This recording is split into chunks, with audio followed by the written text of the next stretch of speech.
मात पिता गुरु ना वही माता। श्री राम जय राम जय जय राम। श्री राम जय राम जय जय राम। पहली धर्म की स्थापना है। राम जी क्या बता रहे हैं? प्रातः काल उठ के रघुनाथा, मात पिता गुरु नावै माथा।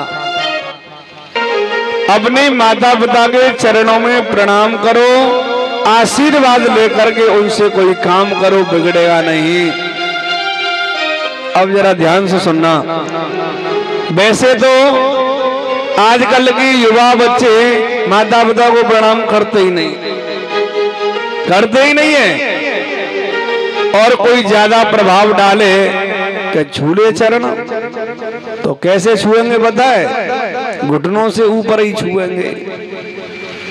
झुकना ही नहीं है, घुटनों से ऊपर ही छुएंगे। अगर हम घुटनों से ऊपर चरण छुएंगे ना तो आशीर्वाद नहीं मिलेगा। क्यों? क्योंकि चरण छूने का भी एक अलग विधान है। वैसे तो लिखा है कि साष्टांग दंडवत करो, चरणों में लेट जाओ, और लेट जाएंगे तो कपड़े गंदे हो जाएंगे। अगर लेट नहीं सकते हो तो जब चरण स्पर्श करें तो हमारे हाथों के जो ये नाखून है ना, ये उनके अंगूठा के नाखूनों तक जाने चाहिए। क्यों?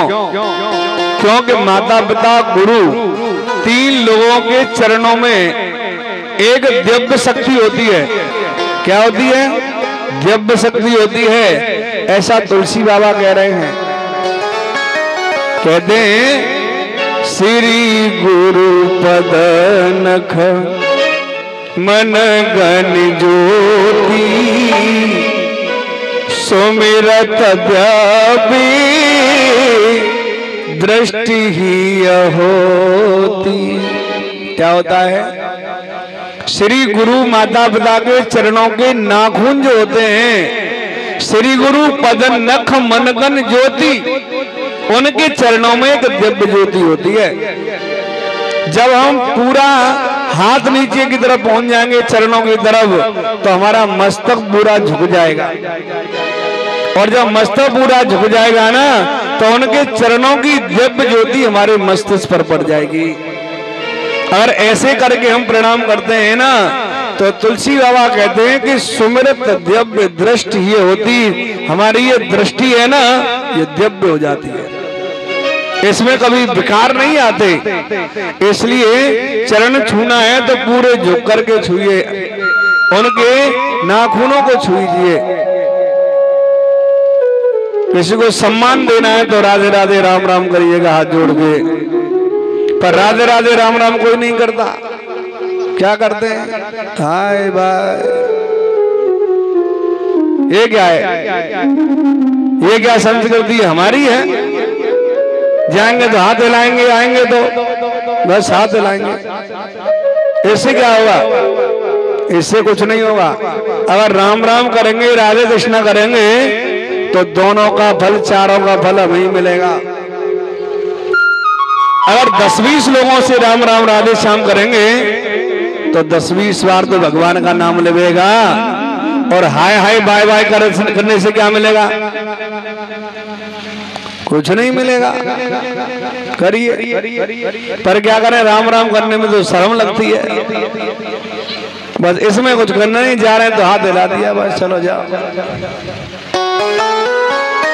ये हिंदुओं की संस्कृति नहीं है, ये सनातन धर्म की संस्कृति नहीं है। और वैसे नहीं है कि हम नए हो गए हों, ये संस्कृति पीछे से चली आ रही है। और ये सनातन धर्म कितने दिन से आ रहा है पता है? ये सनातन धर्म बहुत दिन से आ रहा है। जब से सूर्य की पहली किरण इस धरती पर आई, सूर्य की पहली किरण इस धरती पर आई, जब से सनातन धर्म है। और धरती पर सूर्य की पहली किरण कब आई? उसको कितने वर्ष हो गए? उसको वर्ष हो गए 1 अरब 96 करोड़ 48,119 वर्ष सनातन धर्म को शुरू हुए हैं, जो पहली किरण धरती पर आई। पर क्या पता नहीं है, हमें तो कहीं बाहर जाते भी नहीं है, पर हमें आदत बाहर की आ रही है। जो हिंदुओं की संस्कृति उसको भूल करके नई नई बातें आ रही हैं। राधे कृष्णा राधे श्याम नहीं करते। कितना अच्छा लगता था, पहले लोग करते थे राधे राधे भैया, तो दूसरा भी हाथ जोड़ के करेगा राधे राधे। अब पहला हाथ हिलाएगा कि बाय बाय, तो दूसरा भी हिलाएगा बाय बाय। क्या मिलेगा? कुछ भी नहीं। ये संस्कृति है हमारी। राम जी ये धर्म की स्थापना कर रहे हैं कि प्रातः काल उठ के रघुनाथा, मात पिता गुरु नावै माता। ये धर्म की संस्कृति है। सारे व्यवहार बताए। एक समय गुरु विश्वामित्र महाराज दशरथ के पास आए और उन्होंने निवेदन किया कि राम लक्ष्मण को कुछ समय मुझे दे दो। राक्षस लोग हमारी यज्ञों को विध्वंस कर देते हैं।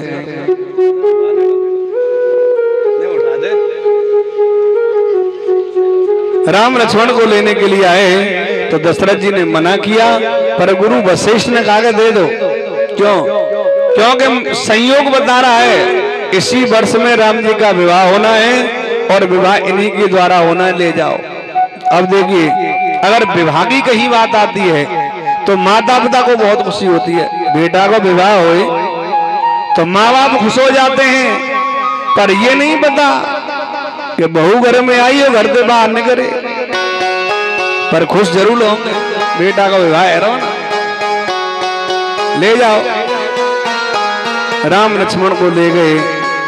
राम जी ने जंगल में जाकर के पहले ताड़का का वध किया, सुबाहु को मारा, मारीच को बिन भर का बाण मार के समुद्र के उस पार फेंक दिया और वहां पहुंच गए जहां एक आश्रम है, न पूरी तरह से उजड़ा हुआ है न पूरी तरह से बसा हुआ है। राम जी ने पूछा कि गुरुजी ये क्या है? तो गुरुदेव ने बताया कि ये किसी स्त्री की करुण कथा है। गिरते हुए को दबाना तो सभी जानते हैं, लेकिन गिरते हुए को उठाना कोई नहीं जानता। ये गौतम ऋषि की पत्नी अहिल्या है। एक ने छल कर दिया, दूसरे ने उसको श्राप दे दिया। जभी से ये पत्थर की नारी बनी हुई है। हे राम जी, ये किसी का आने का इंतजार देख रही है। बोला किसका? बोला हे राम जी, आप अपनी चरण धूलि से इसका उद्धार करो। राम जी ने चरण का स्पर्श किया, वो पत्थर की शिला सुंदर नारी बनकर के सामने प्रकट हो गई।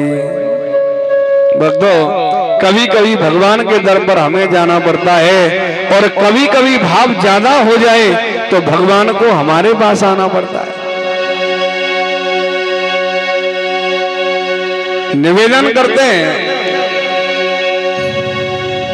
कि ऐसा भाव बना लीजिए कि भगवान के दर पर हमें नहीं जाना पड़े, भगवान को हमारे पीछे पीछे घूमना पड़े।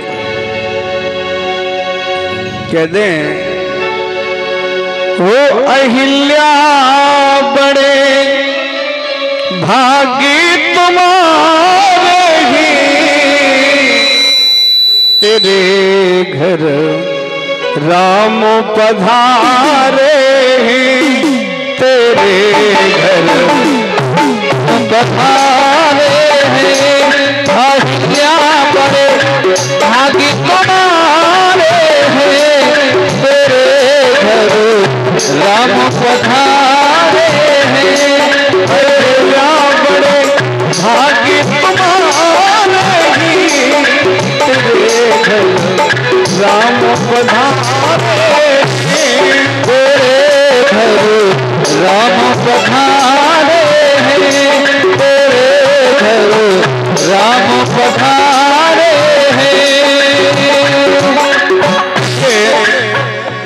अहिल्या कहती है कि बड़े भाग तुम्हारे हैं, तेरे घर राम पधारे हैं। अगर हम भगवान को बुलाएंगे तो भगवान जी हमारे घर भी आ जाएंगे। जरा ऊपर हाथ करिए, ताली बजाइए, भगवान को बुलाइए, हमारे घर भी आ जाएंगे। अहिल्या बड़े भागी तुम्हारे घर राम पधारे, तेरे घर राम पधारे हैं, तेरे घर राम पधारे हैं।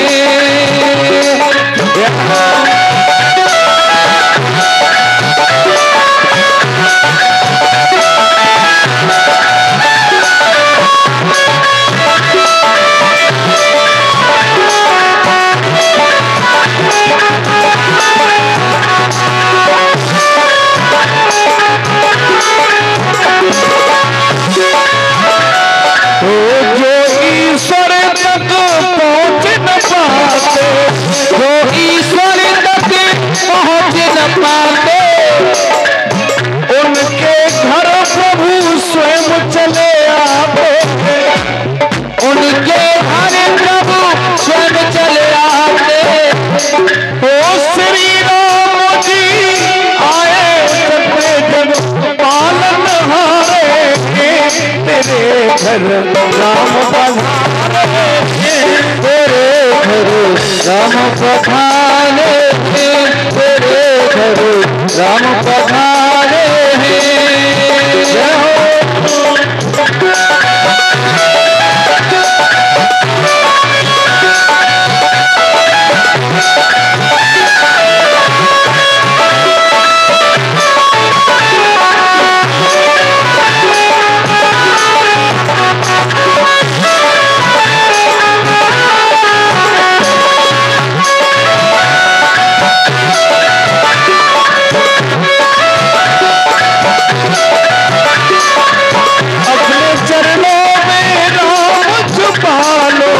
अपने चरणों में राम छिपा लो, मेरा सोया भाग्य जगा दो, मेरा सोया भाग्य जगा दो। लेकिन राम जी को सबसे प्रिय चीज क्या है? हो श्री राम को प्रेम नहीं दो, आंसू प्यारे ही, तेरे घर राम पधारे, तेरे घर राम पधारे हैं, तेरे घर राम पधारे हैं। बड़े भाग्य तुम्हारे, तेरे घर राम पधारे हैं, तेरे घर राम पधारे हैं, तेरे घर राम पधारे हैं।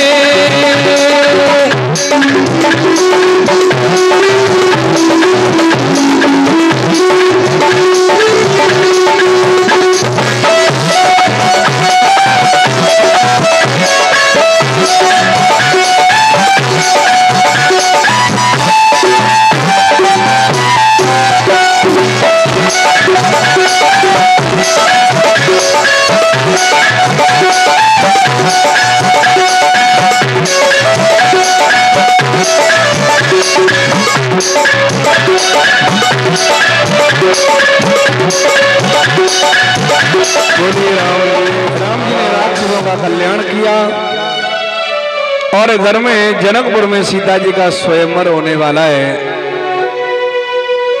गुरु विश्वामित्र जी के लिए सूचना भिजवाई, अनेक राजाओं को जनकपुर में आने के लिए आमंत्रित किया गया। गुरु विश्वामित्र जी भी राम लक्ष्मण को लेकर के उस यज्ञ में पहुंच गए, जो उस सभा में सबसे ऊंचा सिंहासन था। उस पर गुरु वशिष्ठ, गुरु विश्वामित्र जाकर के बैठ गए, राम लक्ष्मण उनके साथ में बैठ गए।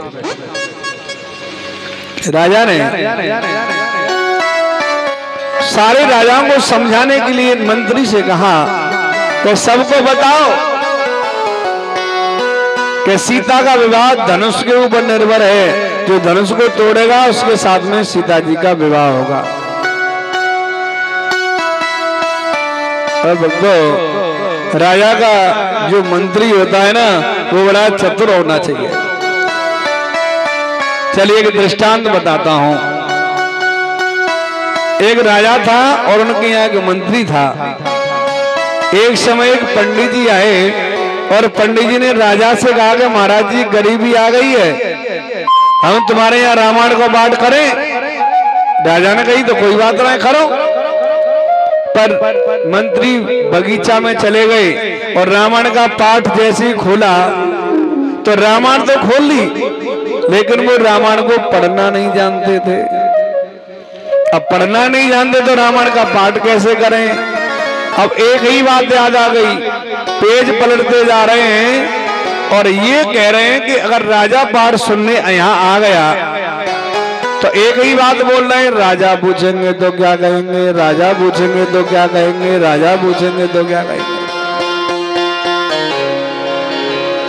अब एक दूसरे पंडित जी आए, उन्होंने कहा कि भाई ये मूर्ख पंडित पाठ कर रहा है तो ऐसे तो हम भी कर सकते हैं, दक्षिणा तो हमें भी मिलेगी।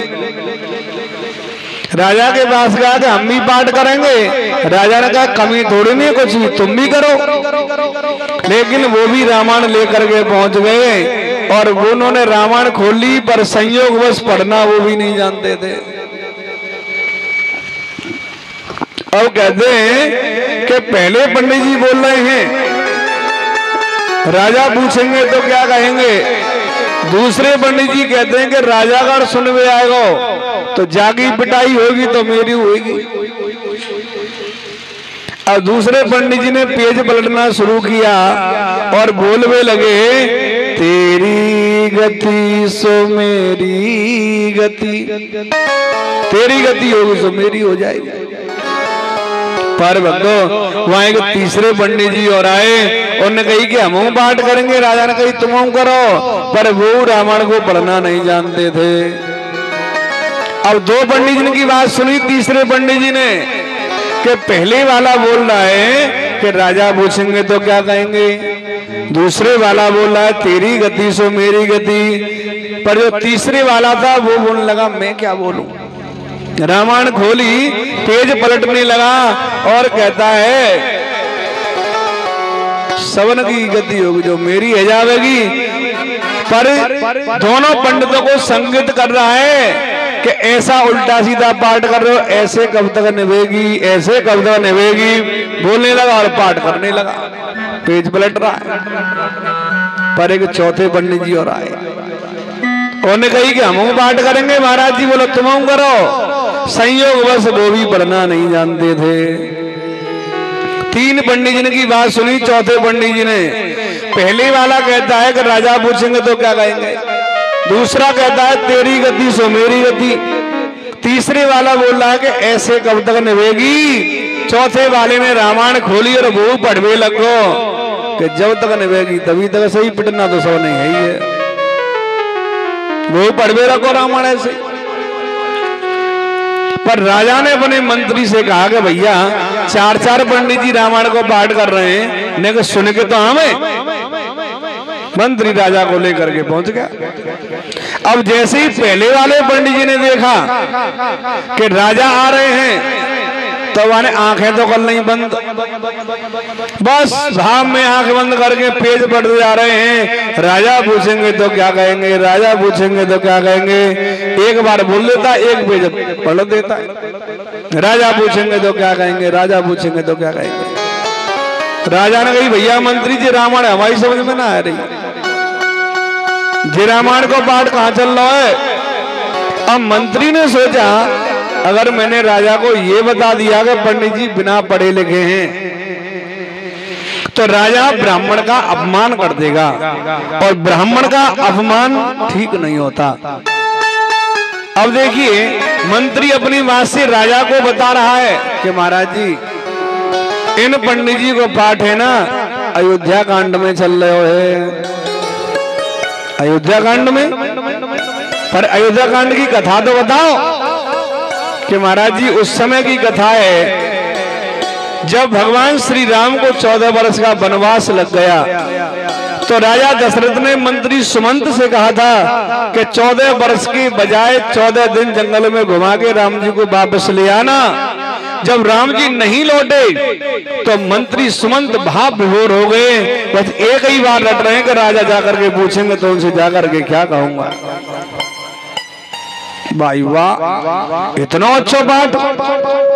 अब दूसरे पंडित जी के पास गए और दूसरे पंडित जी बोल रहे हैं कि तेरी गति सो मेरी गति, भैया मंत्री हमारी समझ में तो जीव पाठ ना आ रहा। बस राजा ये पंडित जी एक ही बात बोल रहे हैं, तेरी गति सो मेरी गति। अब मंत्री ने कही सबर ही बिना पढ़े लिखे आ गए तो मैं कालन बचाऊं, पर बचाना पड़ेगा। दूसरे पंडित जी जो तेरी गति सो मेरी गति बोल रहे हैं ना, तो मंत्री ने कहा कि महाराज जी इन्होंने पाठ तो शुरू किया है बाद में, पर ये पहुंच गए आगे। बोला कहां पहुंच गए? बोला ये किष्किंधा कांड में बाढ़ चल रहे हैं। कथा बताओ। ये कथा उस समय की चल रही है जिसमें माता शिवरी के आदेश से भगवान श्री राम और सुग्रीव की मित्रता हुई। तो राम जी ने सुग्रीव से पूछा कि आप इस जंगल में इस पहाड़ पर क्यों रहते हो? तो सुग्रीव ने बताया कि मेरी पत्नी का हरण मेरे भैया ने कर लिया है। और जब सुग्रीव ने राम जी से पूछा कि तुम काय को घूम रहे हो? बोला मेरी पत्नी को हरण का राक्षस ने कर लियो है। या हमारे बोलो कि तेरी गति सो मेरी गति। तीसरे बारे पंडित जी के पास गए तो वो बोल रहे हैं कि ऐसे कब तक निभेगी? राजा ने कही भैया जिपाट कहाँ चल रहा है? बोला महाराज जी जिपाट पीछे शुरू भयो पर जो पहुंच गो लंका कांड में। पर कथा बताओ, ये उस समय की बात है जब राम और रावण का युद्ध चल रहा था। रावण की आधी से ज्यादा सेना मर गई तो मंदोदरी ने समझाया कि ऐसे कब तक निभेगी।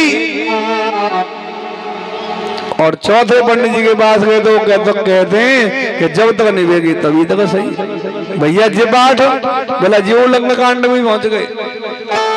पर कथा बताओ, बोला जब मंदोदरी समझा रही है ना कि सब सेना मर गई ऐसे कब तक निभेगी, तो रावण ने एक बार में कह दिया कि मरना तो यही है, जब तक निभेगी तभी तक सही, पर सीता ना दूंगो।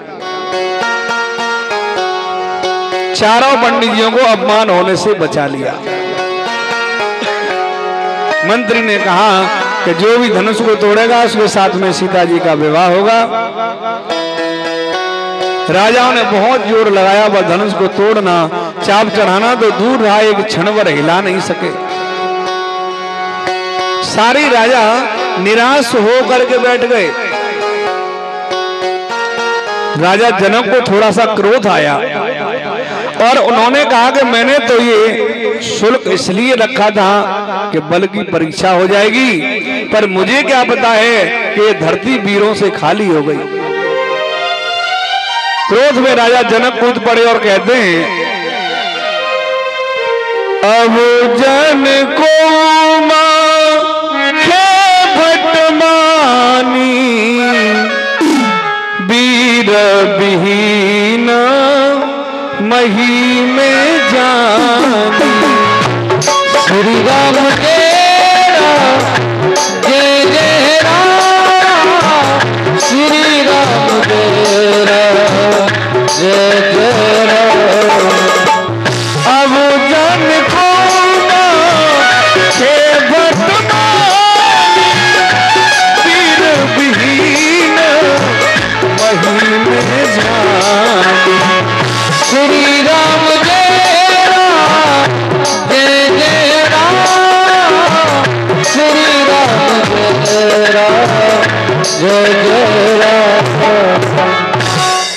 कहते हैं कि वीर विहीन मही में जानी, अब जन को माखे भटमानी।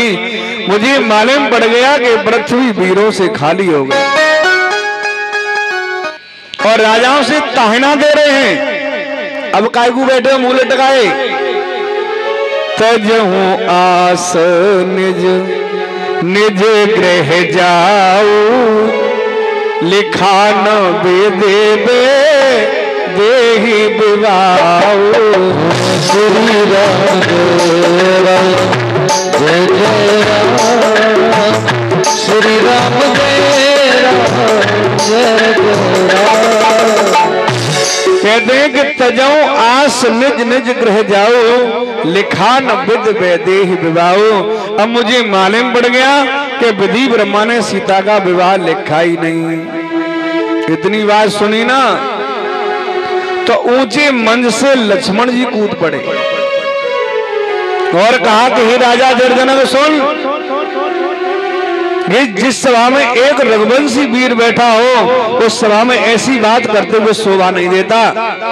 मेरे गुरु और मेरे भैया की आज्ञा हो जाए ना तो तेरे से गड़े सले धनुष को 1 मिनट में तोड़ के फेंक दूंगा।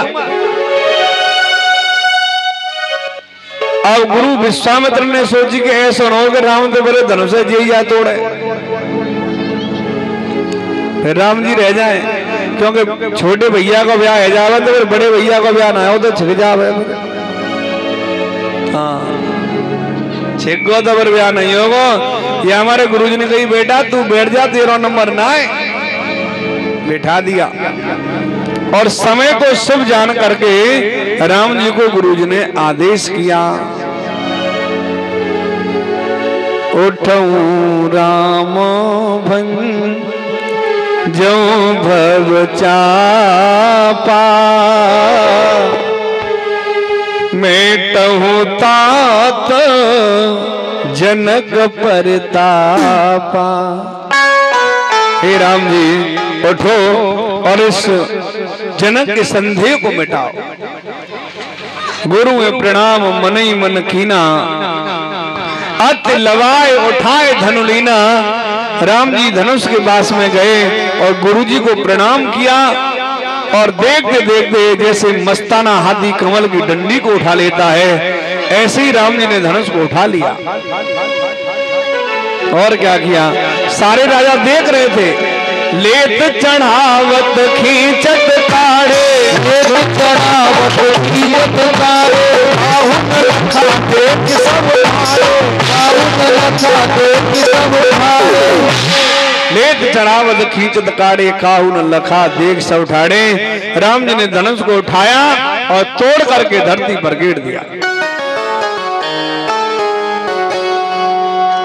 सीता जी का विवाह भी धनुष के ऊपर निर्भर था। धनुष तोड़ दिया, अब सीता मैया वरमाला लेकर के आई। रामायण में लिखा है कि स्त्री को देख करके स्त्री मोहित नहीं होती, चाहे कितनी सुंदर स्त्री होए, लेकिन दूसरी स्त्री को देख करके दूसरी स्त्री कभी मोहित नहीं होती। लेकिन यहाँ तुलसी बाबा कह रहे हैं, रंग भूमि सिया यहाँ पगधारी, देखी रूप मोहे नर नारी। रंग भूमि सिया यहाँ पगधारी, देख रूप मोहे नर नारी। उस स्वरूप को देख करके स्त्री पुरुष सभी मोहित होने लगे। सीता जी बलवाना लेकर के आई, राम जी से कहा, क्योंकि राम जी उम्र में भी बड़े हैं, सीता मैया छोटी हैं, फिर भी राम जी ने सर पर मुकुट पहन रखा है, तो जैसी बरमाला पहनाना चाहती हैं तो हाथ छोटे पड़ गए। तो सीता मैया ने कहा कि तनक झुक जाओ ना नीचे। राम जी से कहा कि तनक झुक जाओ, पर राम जी ने कहा कि हम नहीं झुकेंगे। क्यों? क्योंकि क्षत्रियों का धर्म है कि वो स्त्रियों के सामने नहीं झुकते। ध्यान से सुनना, राम जी कह रहे हैं कि क्षत्रियों का धर्म है स्त्री के सामने नहीं झुकते, पर आजकल के क्षत्रिय तो स्त्री के सामने झुके ही पड़े। पत्नी कान पकड़ कह दे तो कोई चल तो कोई जावे, झुके ही पड़े हैं, पर राम जी नहीं झुके, हम नहीं झुकेंगे। तो सीता जी ने अपने देवर लक्ष्मण की तरफ इशारा किया, कुछ करो। अब शेष के अवतार है, तनक धरती को उठा दो। लक्ष्मण जी ने कहा तो कोई फायदा नहीं होगा, क्योंकि जिस धरती पर आप खड़े हैं उसी पर भैया खड़े हैं। तो और कुछ करो कि हाँ और कुछ करते हैं। बड़ा भाई कोई शुभ कार्य करता है तो छोटा भाई उनको प्रणाम करते हैं। लक्ष्मण जी राम जी के चरणों में साष्टांग लेट गए और राम जी सोच रहे कि ये वैसे ही खड़े हो जावे, पर देवर भाभी की बातें रहेंगी तो वो थोड़ी नहीं खड़े हो रहे। राम जी जैसे ही लक्ष्मण जी को उठाने के लिए नीचे झुके, सीता माता तैयार खड़ी थी, सो वरमाला पहना दी। बोलिए राम जी महाराज की जय। परशुराम लक्ष्मण संवाद हुआ है। आगे जनक जी ने गुरु विश्वामित्र से कहा कि बताओ ये किनके पुत्र हैं, और उनसे कहो कि बारात लेकर के आए। एक सैनिक को भेजा, अयोध्या में दशरथ जी के पास सूचना भेजी कि बारात लेकर के आ जाएं। तो दशरथ जी ने सभी से कहा कि राम जी की बारात में सभी को जाना है। किन किन को जाना है? सबको जाना है। बताइए कौन कौन चलेंगे राम जी की बारात में? ऊपर हाथ करके बताओ। सब चलेंगे। आजकल तो रीति रिवाज है या एक बस अलग माता बहनन की जावे, इतनी है। भाई लोग जाएंगे, इतनी ये जाएंगे। तो इनके बिना नाती के बारात जा रही है। वो पहले 10-15 साल पहले ही, 10 साल पहले ही स्त्री बारातों में नहीं जाती थी। आजकल तो स्त्रियों के बगैर बारात ही नहीं दिखती। भाई लोग बाद में जाएंगे, उनकी गाड़ी पहले जाएगी। चलिए सभी चलते हैं, तो राम जी की बारात है, कोई बात नहीं है। भाव से गाते हुए चलेंगे। और देखिए ताली बजाना जरूर, नहीं रसगुल्ला नहीं मिलेंगे फिर। आज मेरे राम की शादी है, आज मेरे राम की शादी है, आज मेरे राम की शादी है। ऐसा लगता है पूरे संसार की शादी है, आज मेरे राम की शादी है।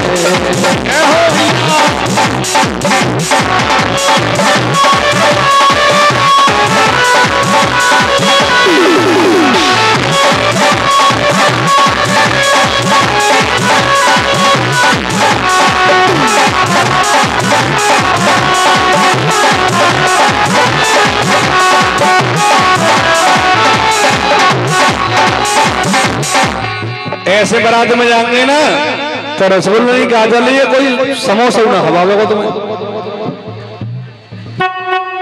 ऐसे थोड़ी मिलेंगे रसगुल्ला। ताली बजाओ ना बारात करके भाव से। कहा भैया उस समय जावे तो नाचते हुए गाते हुए चलो ना। आज मेरे राम की शादी, आज मेरे राम की शादी है, आज मेरे राम की शादी है।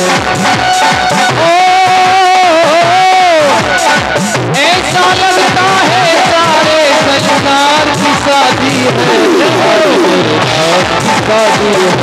आज मेरे राम की शादी है, आज मेरे राम की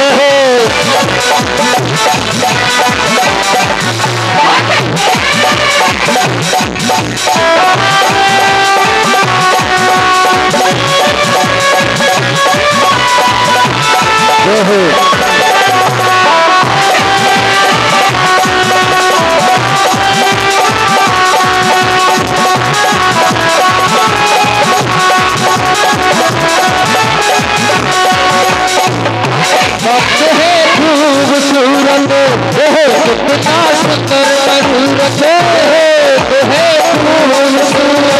खूबसूरत कितना सुंदर मुहूर्त। राम को दूल्हा बनाओ, राम को ऐसा सजाओ, ऐसा लगता है मेरे भगवान की शादी है, आज मेरे भाई की शादी है, आज मेरे भाई की शादी है।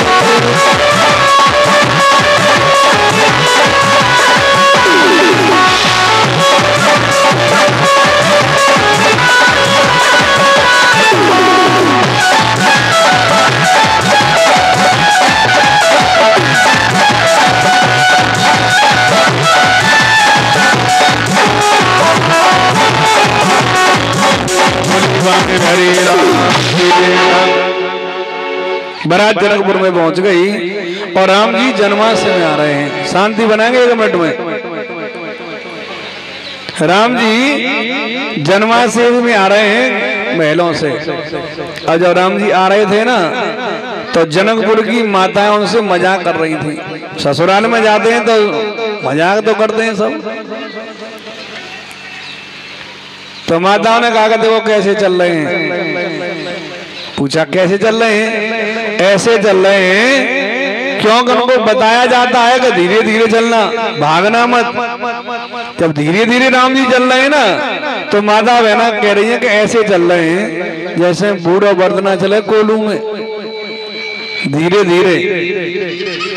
चलो दूसरे ने कही चल रहे हैं ऐसे तो कोई बात ना है, पर इनके यहाँ एक रिवाज बहुत बढ़िया है।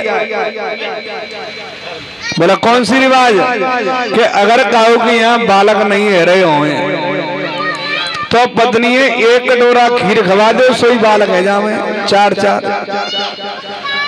क्योंकि राम जी का अवतार तो खीर खा के हुआ था। लक्ष्मण जी ने कही भैया जी तो ज्यादा ही मजाक कर रही है, अगर तुम्हारी आज्ञा है जाए तो मैं कछु कह दूं। लक्ष्मण जी तो कही कि तुम मत गयो। बोला तुम्हारा भी तो ब्याह है रहा, मेरा थोड़ी ना है रहा, मैं तो कह दूं। राम जी ने कही तुम ना मानने तो कह दो। लक्ष्मण जी ने कही सुनो, हमारे यहाँ तो खीर खा के बालक है जामे, तुम्हारे यहाँ काऊ लड़की की जरूरत हो ना तो हल्ले के खेत में जाओ, खेत जोड़ो, कितनी लड़की ले आओ। क्योंकि सीता जी का प्रकट ऐसे हुआ था। मजाक करते करते जन्माशय में पहुंच गए और ये बारात 6 महीना तक जनकपुर में रही। कितने दिन? जोर से बताओ कितने दिन? और आज की बारात 6 घंटा रह जावे तो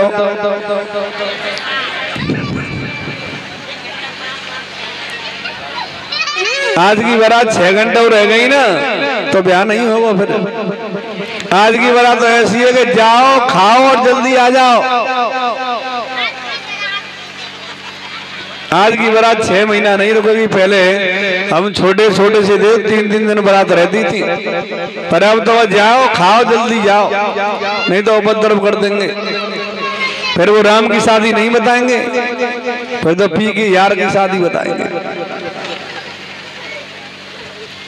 6 महीना तक बारात जनकपुर में रही और जब गुरु वशिष्ठ ये कहते हैं कि बारात को विदा करो, राजा दशरथ को अपने राज्य से ज्यादा दिन दूर रहना ठीक नहीं है, तो जनक जी रोने लगते।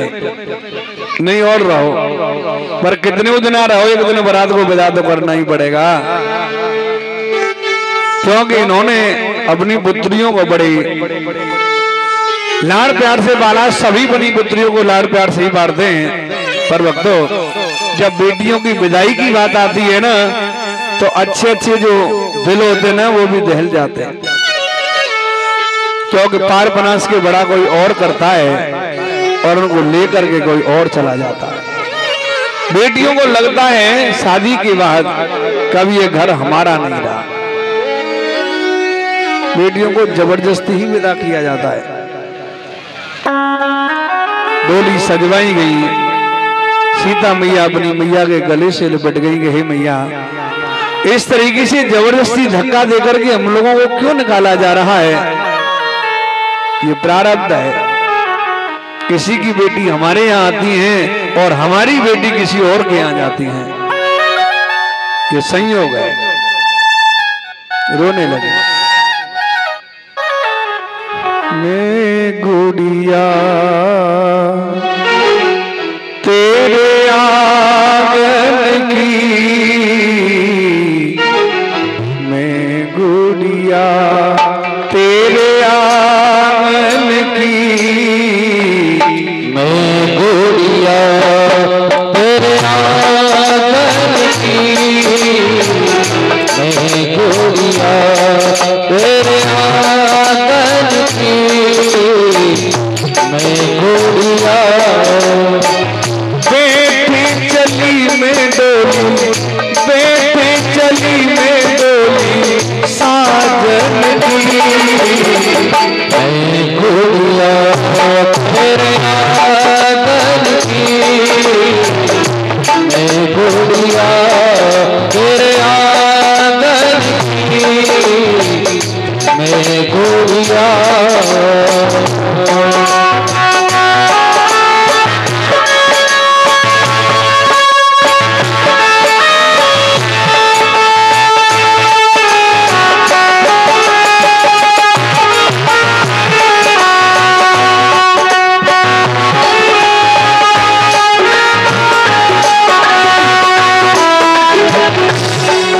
कहते हैं माता पिता का कैसा प्यार है निराला, मारे मारे धक्का अब घर से निकाला। माता पिता का कैसा प्यार है निराला, मारे मारे धक्का मुझको अब क्यों निकाला। मारे मारे धक्का अब घर से निकाला। माता पिता का कैसा प्यार है निराला, मारे मारे धक्का मुझे क्यों निकाला। उड़ेगी चिड़ैया मैया, उड़ेगी चिड़ैया तेरे आंगन की, गुड़िया तेरे आंगन की, गुड़िया तेरे आंगन की, गुड़िया।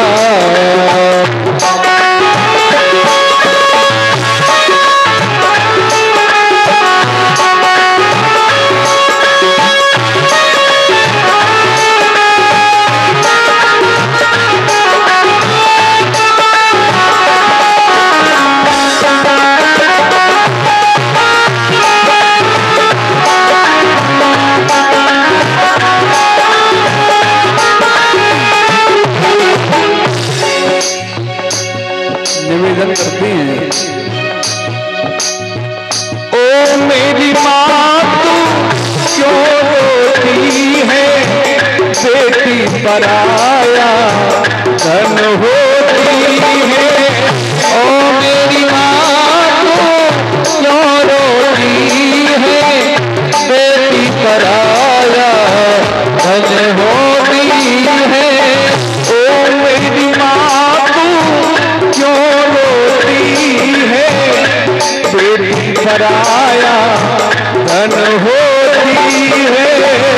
ओ मेरी माँ तो क्यों रोती है, बेटी पराया धन होती है। ओ छाया मिली है मैया, छाया मिली है तेरे आंचल की, गुड़िया तेरे आंगन की, मैं गुड़िया तेरे आंगन की, मैं गुड़िया।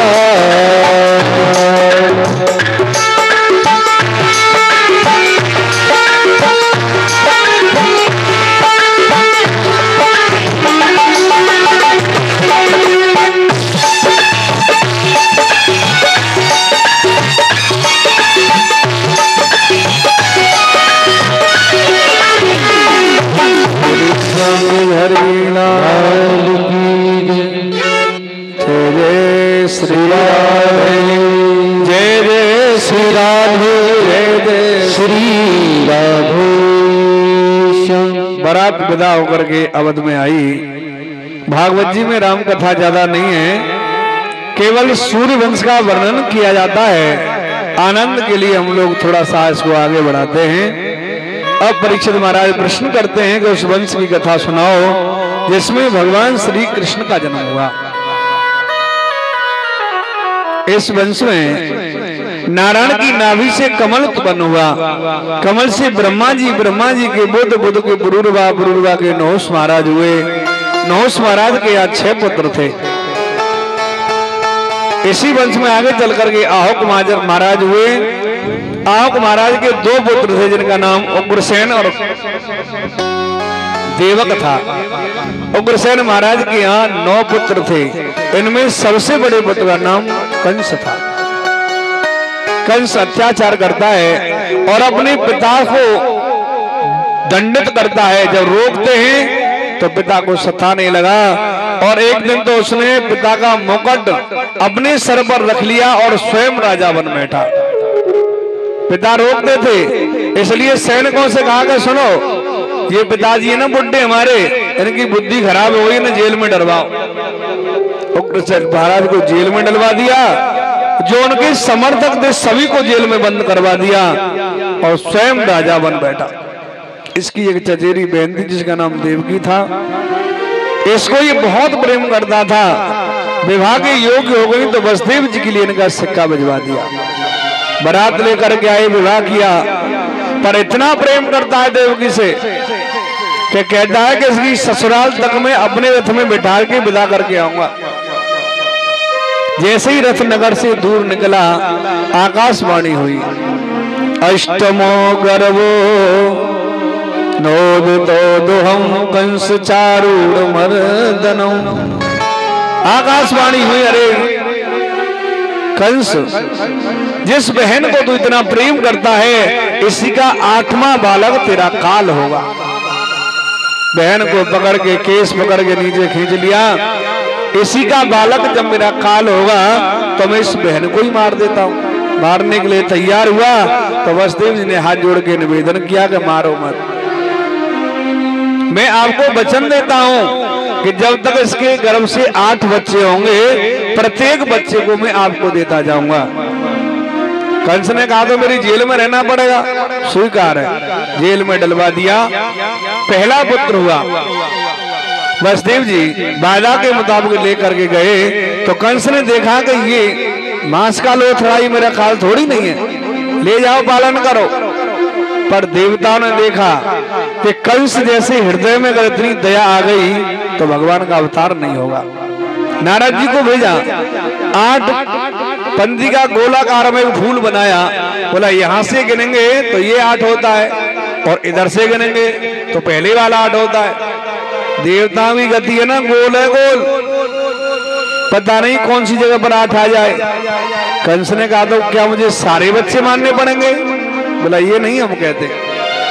उस बच्चे को लाए और कंस ने पत्थर पर पटक करके उसको मार दिया। दूसरा, तीसरा, चौथा, 5वां, 6वां, 6 पुत्रों को मार दिया।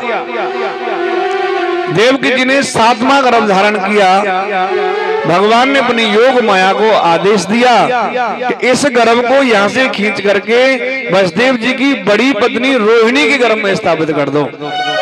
7वां गर्भ यहाँ से खंडित होकर के रोहिणी के गर्भ में गया।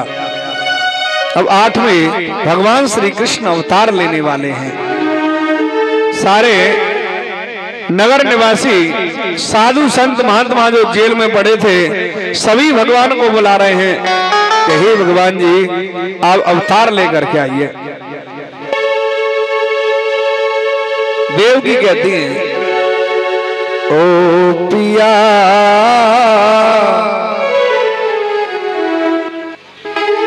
इस बच्चे की रक्षा करो। ओ पिया अब ना जावे कुछ किया, और जेल में पैदा होगा वो मेरा लालन कैसा होगा। लालन जैसा भी हो उसका पालन कैसे होगा। सभी हो उसका पालन कैसे होगा। लालन जैसा भी हो उसका पालन कैसे होगा। और कहते हैं हो कितने मरी गए लाल हमारे, कितने मरी गए लाल हमारे, चूम न पाई में राज दुलारे, चूम न पाई में राज दुलारे। हो पल पल भारी बीते मोह सालन कैसे होगा। पल पल भारी दिखे मोह सालन कैसे होगा। ओ सालन कैसे भी हो उसका पालन कैसे होगा। ओ सालन कैसा भी हो उसका पालन कैसे होगा। सालन कैसे भी हो उसका पालन कैसे होगा। ओ आजा श्याम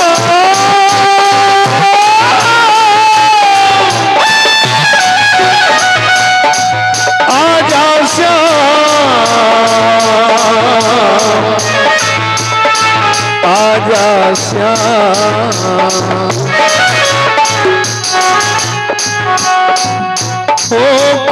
कुदरत कैसे हिल रखेगी, कुदरत कैसे हिल रखेगी, कैसे लाल की जान बचेगी, कैसे लाल की जान बचेगी।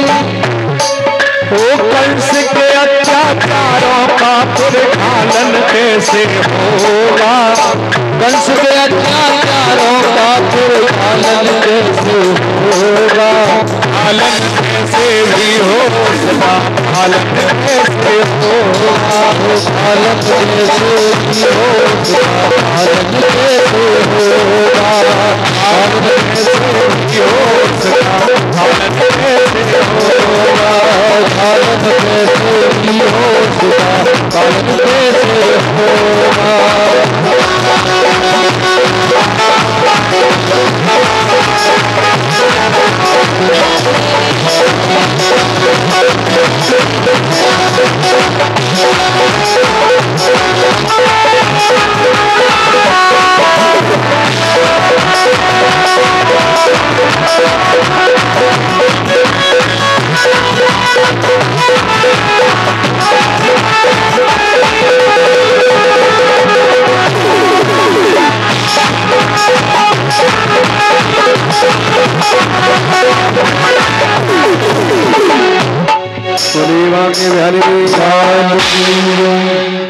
भगवान श्री कृष्ण आने वाले हैं, सभी निवेदन करते हैं, बोलिए बांके बिहारी लाल की जय। ले आओ लाला ले आओ,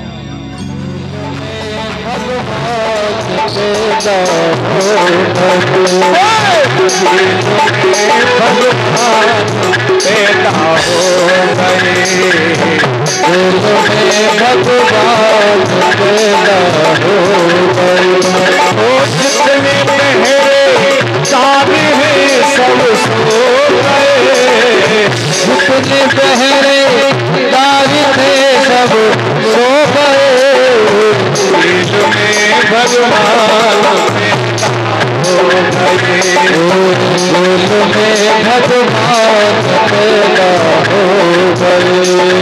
कुर्सी लिया कुर्सी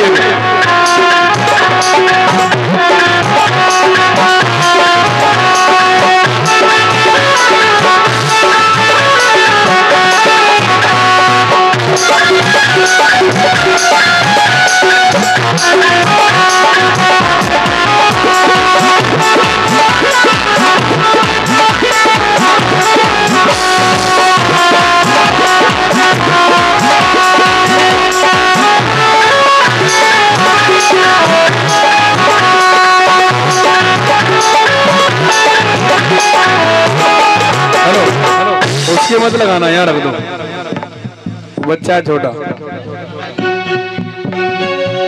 भैया नाच लो ना, नाच लो।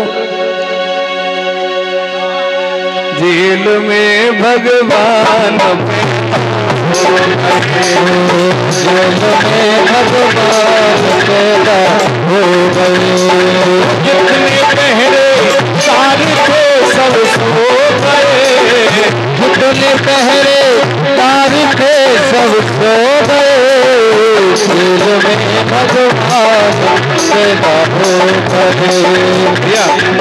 यज्ञवती परीक्षा जी पहले कन्हैया जी का पूजन करेंगे, और जिन माता बहनों को पूजन करना है, भगवान से आशीर्वाद लेना है, अपनी जगह से खड़े होकर के उनसे आशीर्वाद लेंगे, दक्षिणा चढ़ाएंगे।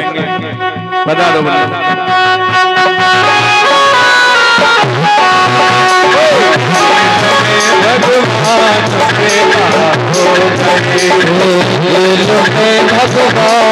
पैदा हो गए।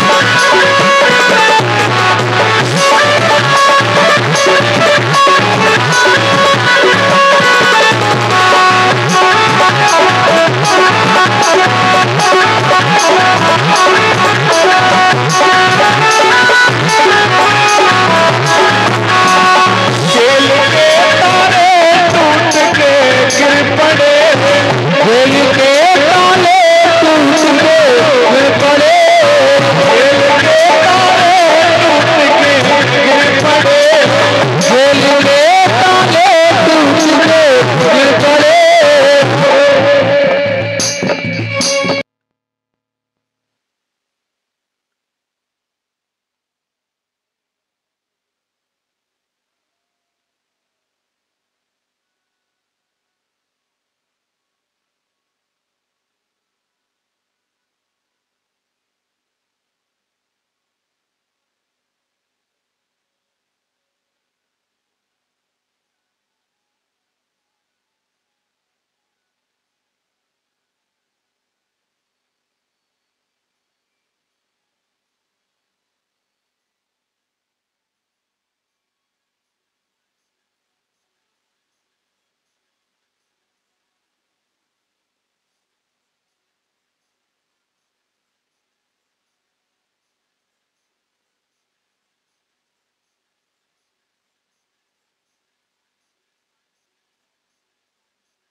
श्री राधे।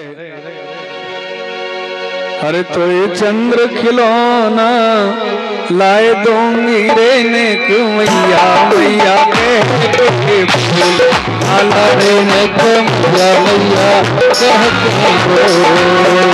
ताली बजाइए ताली।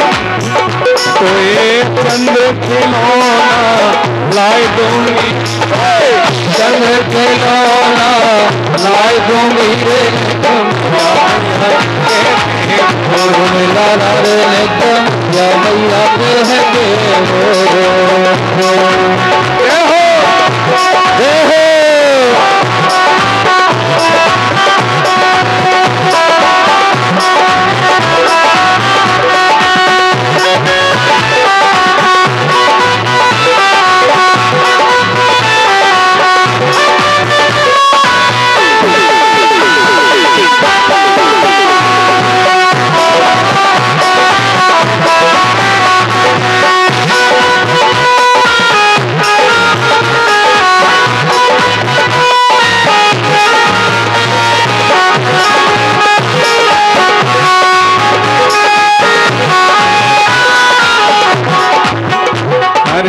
दही और माखन मिश्री लाल बहुते, दही और माखन मिश्री लाल बहुते, दही और माखन मिश्री लाल बहुते, दही और माखन मिश्री लाल बहुते।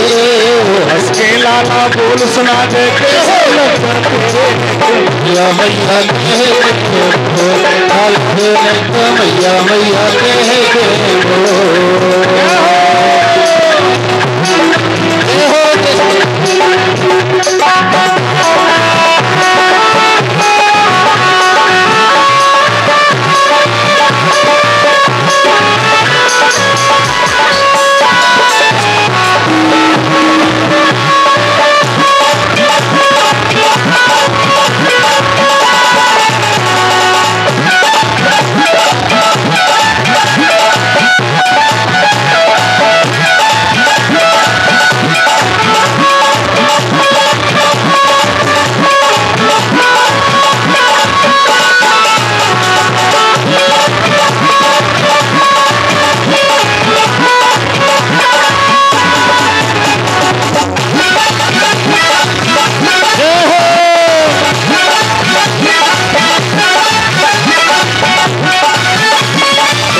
में न खेल खिलौना दऊ लाल मोती रे, में न खेल खिलौना दऊ लाल मोती रे, में न खेल खिलौना दऊ लाल मोती रे।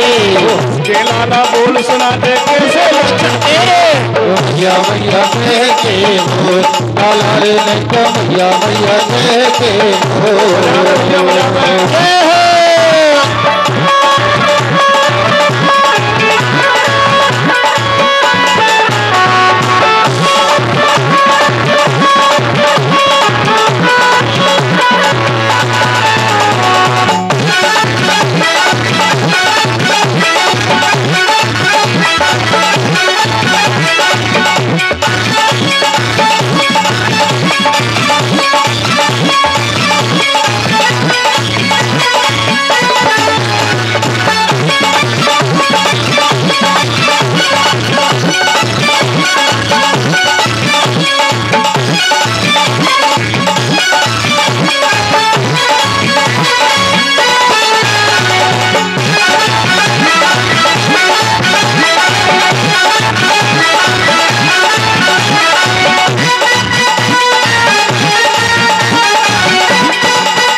चंद्र खिलौना लाए दूंगी रे मैं मैया मैया कह के भोर लाला रे मैया मैया कह के भोर।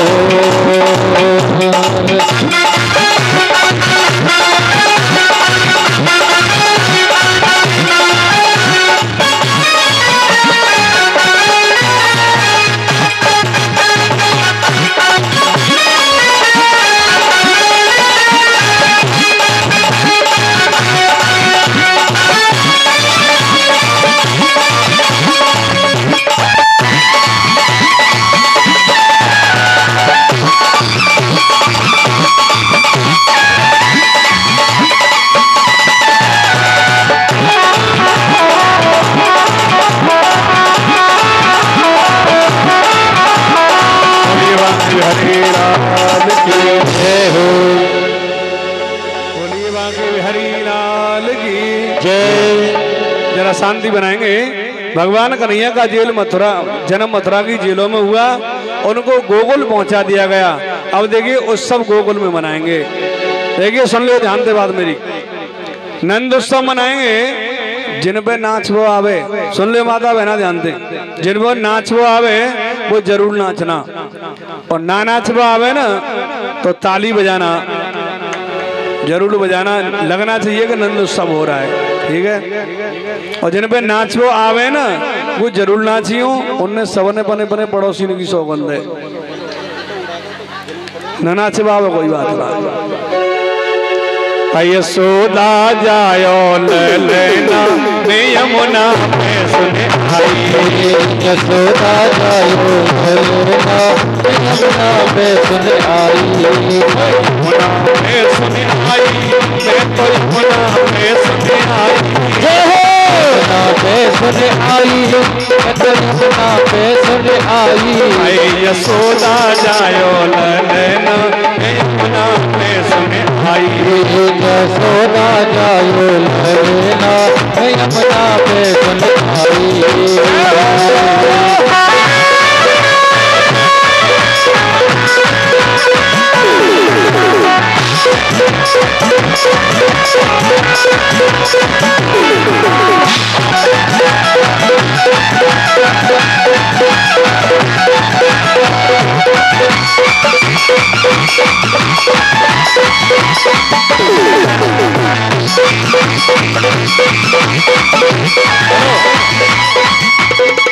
अब इन्हें रुका भैया जी, हाल बात जाएंगे सब।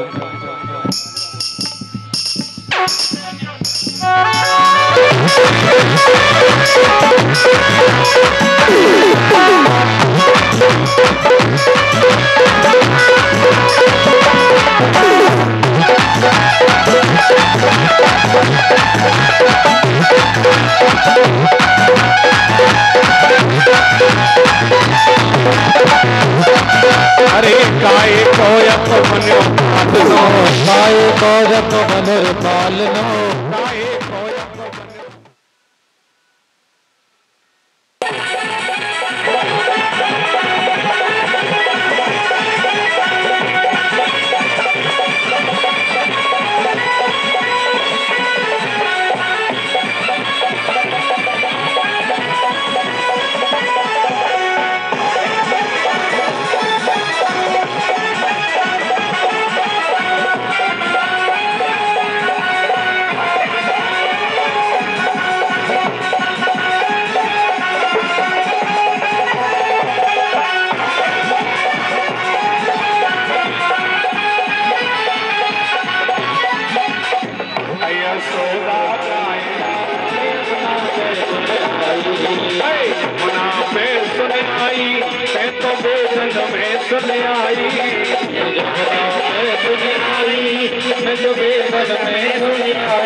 Thank you.